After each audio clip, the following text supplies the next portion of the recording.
The Antichrist sees with one eye, his left eye. He's blind in the right eye. It looks like a bulging grape. But your Lord is not one-eyed.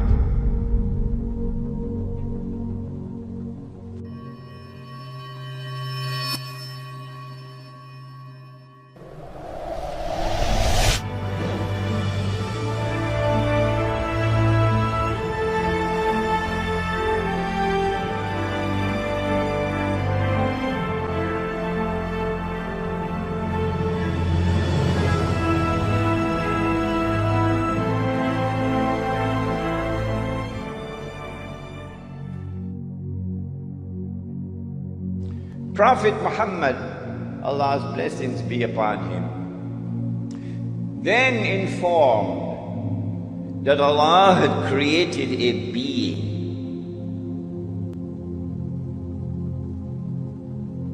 and Allah had committed to that being the mission of impersonating the Messiah, pretending that he is the Messiah. So he is the great pretender. And that he is known as Dajjal, Al-Masih al-Dajjal, Dajjal, the false Messiah or the Antichrist. Dajjal means one who deceives. And so the Antichrist has a PhD in deception. In everything connected with the Antichrist, appearance and reality are opposite to each other.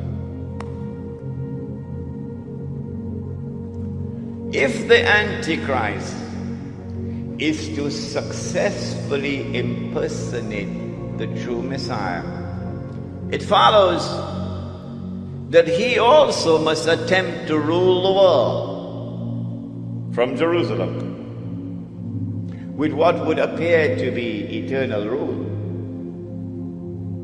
Only then can he declare, I am the Messiah. If he is to do that and convince the Jews that he is indeed the Messiah, then it follows logically. Number one, he would have to liberate the Holy Land for the Jews. Number two, he would have to bring them back to the Holy Land to reclaim it as their own. Number three, he would have to restore a state of Israel in the Holy Land and get them to believe that this is the holy Israel of David and of Solomon alayhi salam. Of course it would not be. It would be an impostor. Then they would be convinced. And finally, he would have to cause that state of Israel to become the ruling state in the world. Only then would he be able to rule the world from Jerusalem. Then he can get up and say, I am the Messiah. And they would believe that he is indeed the Messiah. And then he could rub his hands and he could say, mission accomplished. The blessed Prophet sallallahu ta'ala alayhi wasallam declared, every prophet warned his people about the Antichrist, about Dajjal, the false Messiah. And the prophet Noah warned his people. But I say to you something that none have said before me. The Antichrist sees with one eye, his left eye. He's blind in the right eye. It looks like a bulging grape. But your Lord is not one-eyed.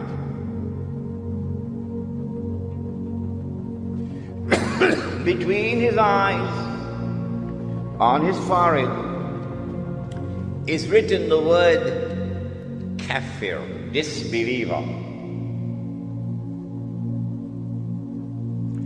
And every mu'min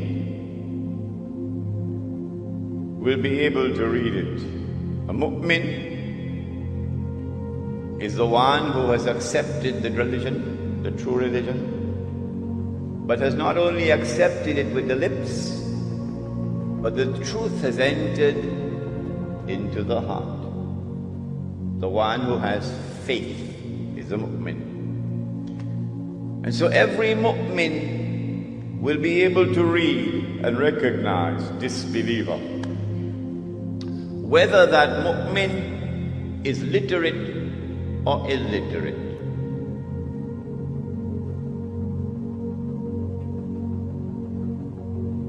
But then why is it that the one who is a disbeliever cannot read? How come? The one who has faith can read. The one who has no faith cannot read. So maybe we should send him to the eye specialist to have his eyes examined. Why can't you read? But the report comes back from the eye specialist, perfect vision, no glaucoma, no cataract. His eyes are perfect. Well, then why can't he read? Even though his eyes are perfect. And why is it that the one who has faith can read and recognize Kafir, disbeliever? Maybe that the one who has faith is not reading with these eyes. Do we have any other eyes beside these eyes? Do we have any other ears beside these ears? Do we have any other means of acquiring knowledge other than through sense perception and rationality, through observation? The modern godless world says no. The Quran says yes.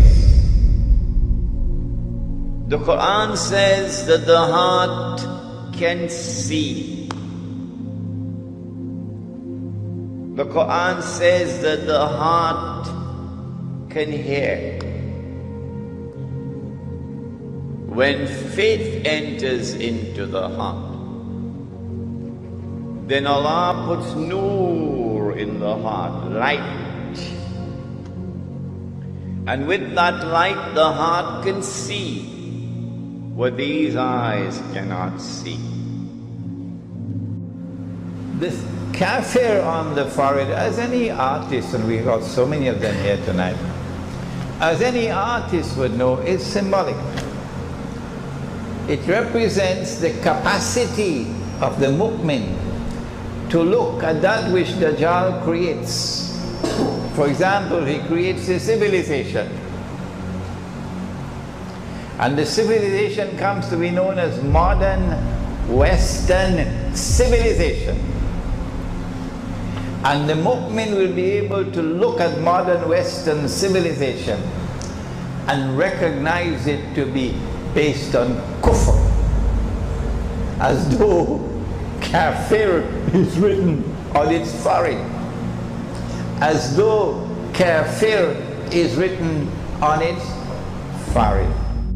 And so now it is plain and clear that when the one who has faith is seeing, he's seeing with more than these eyes, he's seeing with the heart.